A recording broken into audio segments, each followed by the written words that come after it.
Club of Daet North nakiisa sa Diabetes Care and Education Training ng Our Lady of Lourdes College Foundation.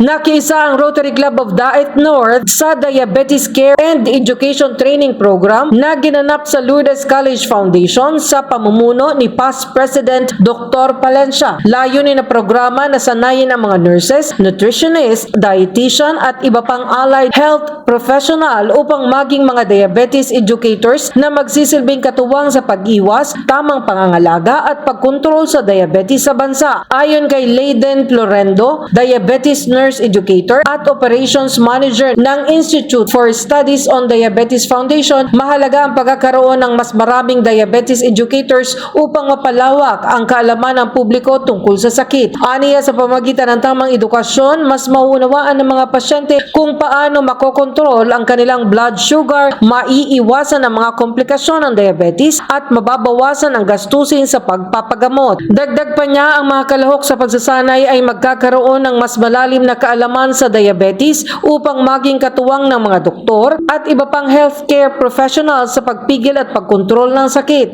For those people with diabetes, ang kagandahan po nito, pag alam na nila ang tungkol sa diabetes, they will be able to control themselves. They will be empowered to help themselves.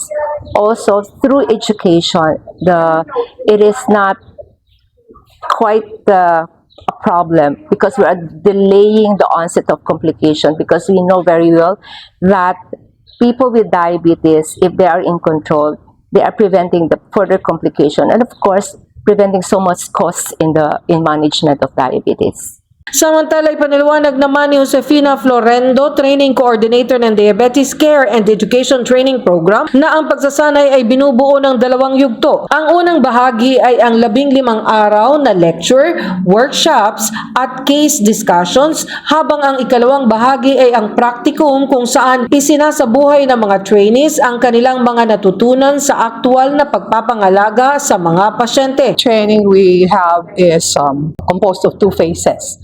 Okay, we have the phase 1, which is the didactics, which is 15 days, basically lecture, there would be write shop, case discussions, and then the second phase is the practicum, where they are going to be applying everything that I have learned. So it can be finished, the actual duration is supposed to be 3 months, but it can be extended up to a year because some of the trainees are working and would not be able to finish the post-didactics in 3 months' time. Kabilang sa mga paksang tinalakay sa programa ang wastong pamamahala ng diabetes, tamang paggamit ng mga gamot at insulin, tamang nutrition, regular na ehersisyo, stress management. Nagbigay rin si Florendo ng paalala sa publiko na mahalaga ang pagkakaroon ng malusog na pamumuhay upang mabawasan ang panganib sa sakit na diabetes. Aniya, dapat limitahan ang pagkain ng matatamis at sobrang carbohydrates, mag-ehersisyo nang hindi bababa sa 150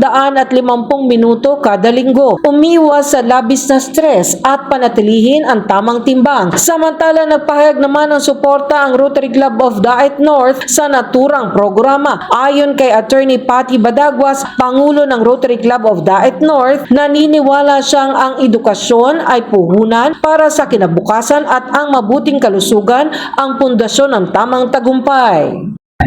Ang Rotary Club of Daet North ay sumusuporta sa programang ito.